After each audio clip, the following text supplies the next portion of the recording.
Chapter 35. What are you exactly?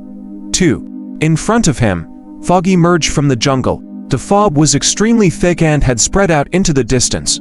However, it wasn't the same as the blood fog Xu Qing had seen before. The sense of oppression didn't seem too intense. It was just that, as far as the eyes could see, everything within the area that was shrouded by the fog was blurry. It was impossible for Xu Qing to see anything in the surroundings clearly. Especially since it was currently dark, it made the cover of the fog even more intense. Xu Qing wanted to avoid it, but after running for a long time, he saw that the fog was still approaching. He knew what this was. Cross and Luan Tooth had mentioned this when they just entered the Forbidden Zone. This was one of the dangers within. It was a type of fog known as the labyrinth fog. When engulfed by this fog, a person would lose their sense of direction and ultimately lose their way. And once the fog formed, it would usually take a long time for it to disperse on its own.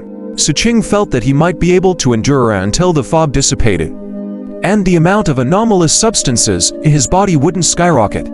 However, the weak Captain Lei wouldn't be able to. If he was trapped in it, it wouldn't be long before he died from mutation. This gave Xu Qing no choice but to retreat, attempting to circle around the fog by going further out of its range. But the fog was too heavy. No matter how quick he was still caught in the situation where the fog surrounded them in all directions. There was nowhere to hide, as they were drowned by the fog. However, very soon, the fog that drowned the area around Xu Qing thinned out gradually until it ultimately revealed a bewildered Xu Qing once again. He lowered his head and looked under his feet. There were no shadows at night, but Xu Qing could feel the fog around him. It was rushing rapidly into the space beneath his feet at that moment. It was like the shadow that couldn't be seen had formed a vortex and devoured its surrounding fog. The speed of this devouring wasn't quick. It also seemed to have had its fill after a while and stop absorbing. This allowed the fog to drown the silhouette of Xu Qing yet again. However, after the shadow was done swallowing, a force seemed to pour into Xu Qing's body, converging at his eyes. The thick fog as far as the eyes could see became transparent in his vision. Or perhaps it couldn't be described with sight, but perception. The fog was clearly there and was incomparably thick. However, with his perception, it was only slightly fuzzy, far from the stage, where it would obstruct sight and make someone lose their way. This caused Xu Qing's breath to hurry. He lowered his head and looked at the missing Xiao. "You. What exactly are you?" Xu Qing muttered. After a while, he lifted his head and sensed his surroundings. Following a moment of silence, his body started moving immediately, without reducing speed. Within the fog, he was like a ghost speeding past. Not long later, as Xu Qing was speeding through the thick fog, he saw living people. It was two scavengers. Xu Qing could vaguely remember seeing them at the campsite. These two people were currently holding each other's hands.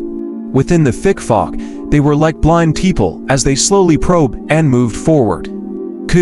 However, with Xu Qing's perception, he could see that they were going in circles as they moved forward. It was evident that they had each realized it as well. The perspiration on their forehead and the heavy breaths revealed their anxiety and despair about their future. After taking a glance at the two persons, Xu Qing retracted his gaze and wanted to turn and depart. He didn't have an overflowing amount of sympathy. Living in this cruel world, he had seen too many examples of people saving others without motive in exchange for backlash against themselves. However, for those whose vision had been obscure, their sense of hearing would be extremely sharp. As such, Xu Qing's footsteps as he was leaving were still detected by them. The two looked nervous immediately. They couldn't distinguish the sounds of a human from a beast. So, one of them bellowed to express savageness, as though wanting to intimidate a beast. The others shouted for help. To show their sincerity, they even took out the white pills and spirit coins from their leather bag, verbally promising to give them out for a chance of survival. Xu Qing paused for a moment, turning back to look at the white pills in the person's hand as he considered Captain Lei's poor health. After some thought, he rummaged through the leather bag and found a candle to light. It illuminated the surrounding with a glow.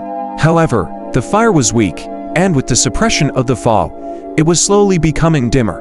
Under the cover of the light from the candle, Xu Qing retreated some distance away and looked at the two people in the near distance. Then, he spoke slowly.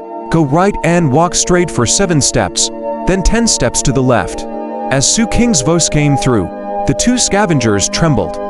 Their faces donned a look of ecstasy, and with hastened breaths, they followed Xu Qing's instructions. Very soon, they circled left and right under Xu Qing's successive instructions and avoided the spots where there was danger. The fog in front of them thinned as they got nearer to the lit candle. It lasted until they walked into the range of the candle that was about to be extinguished. The path around here was illuminated by the flames. Like a blind man who had regained sight, they fell beside the candle in an instant. They were agitated, their emotions intensely boiling over. As for Xu Qing, he was hiding at the edge of somewhere dark. Even with the illumination of the fire, his figure was still blurry. Watching the agitation of the two persons with a poker face, he spoke flatly. "Give me white pills." One of them trembled. After surviving the calamity, he didn't have the slightest hesitation. He threw the leather bag containing the spirit coins and white pills. Xu Qing immediately and thanked him repeatedly. The other person was just about to take out his pills, but as his gaze swept across Xu Qing's silhouette, his excitement vanished. At the dark spot where Xu Qing was standing, the fog lingered thinly. Hence, in that person's eyes, although they couldn't make out Xu Qing's face, they could see his petite body and that he was carrying an unconscious person on his back. As such, there was a gleam in his eyes.